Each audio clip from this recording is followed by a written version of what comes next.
imekuja imebadilika. Hatujamaliza sakata ya NYS, sasa mambo ya hospitali imeanza. This audit was initiated from my office with good intention. People who are guilty of corruption need to go to prison.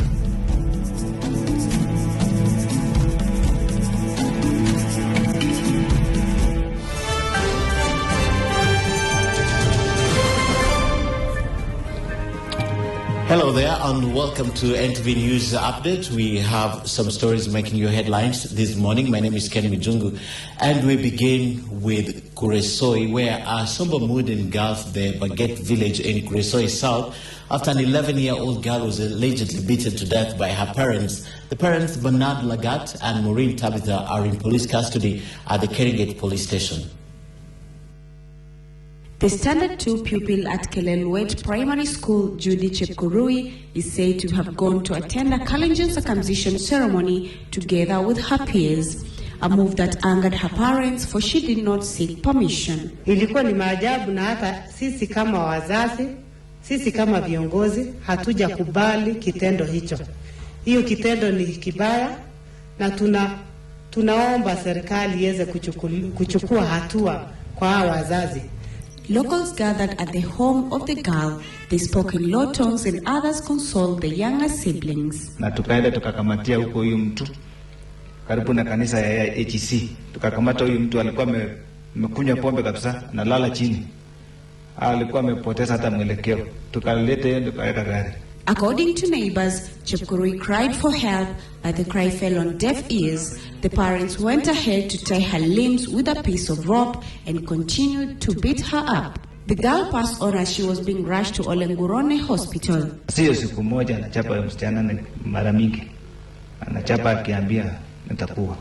The area chief Nicholas Kiprotich said the two parents are in custody and investigations commenced to arraign them in court where they will be charged with murder. Halima Gongo, NTV. President Uhuru Kenyatta has accused the United Nations of attempting to apportion blame and taking an arbitrary decision to fire the former UNMISS commander, Lieutenant General Johnson Kimani Mogo Ondieki. On the 2nd of November, UN Secretary General Ban Ki-moon sacked the Kenyan commander following a damning report accusing him of failure to protect civilians during violence that broke out in a hotel in South Sudan, capital of Juba.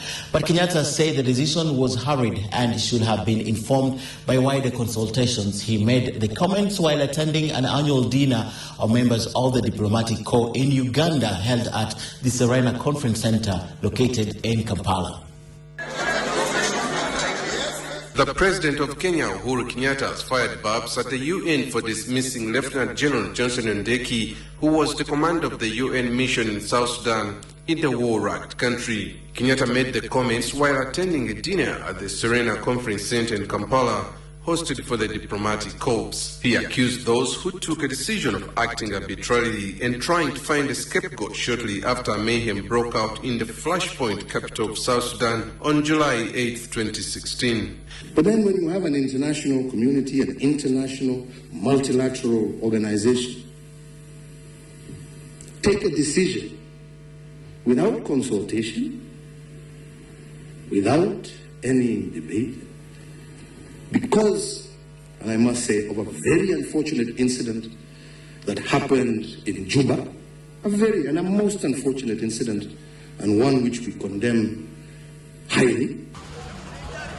In August 2016, the UN Secretary General Ban Ki-moon sanctioned a probe to inquire into the killings and rape that came on the heels of the fighting that started at the presidential palace, pitting killed soldiers against Machia's bodyguards.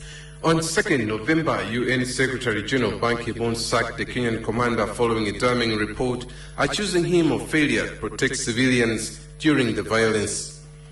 Despite the dismissal of Kenya's commander, Lieutenant General Johnson Ondieki from UNMISS peacekeeping mission in South Sudan, President Uhuru says Kenya will not agree to be scapegoated over what he called failure of the entire system and mission. How long has the UNMISS mission been in South Sudan? How many South Sudanese have died in Bentiu, in Wa?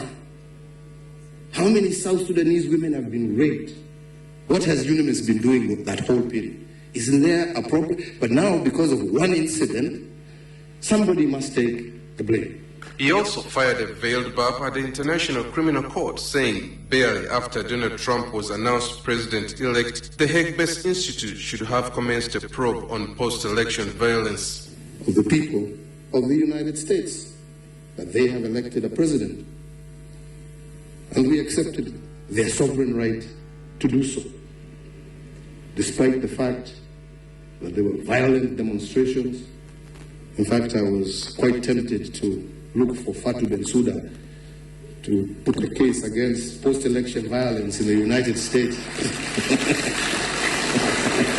Kenyatta told the audience that it's high time for the Security Council to take into account the views of other countries that do have so much clout and leverage in the international sphere. When we stand there and we say the Security Council needs to be reformed, it needs to be reformed so that it can take into account the views of countries as small as Kenya. Regardless of how small you are, you must have a voice. Kenyatta contributed $20,000 toward the Uganda Cancer Institute, while President Museveni, who was represented by Prime Minister Ruhakana Rugunda, gave 100 million shillings. Focus on your part is very, very much appreciated by government, because this enhances the work and the role of government and the people in the fight against cancer.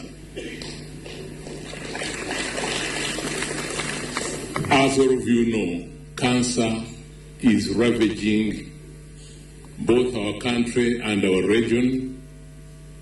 It is on the increase, and our capacity to deal with it is not as well developed.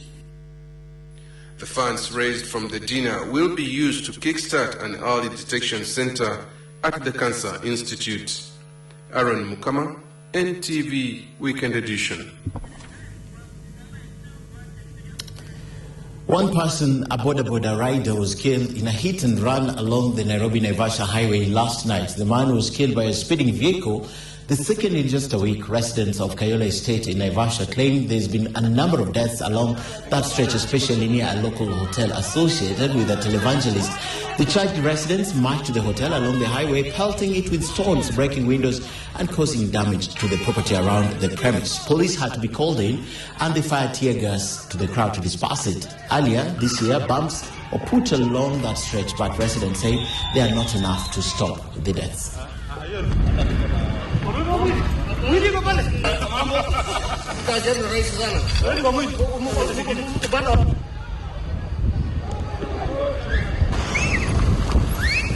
I would just ask motorists all the way from the flyover to Naivasha to stop speeding.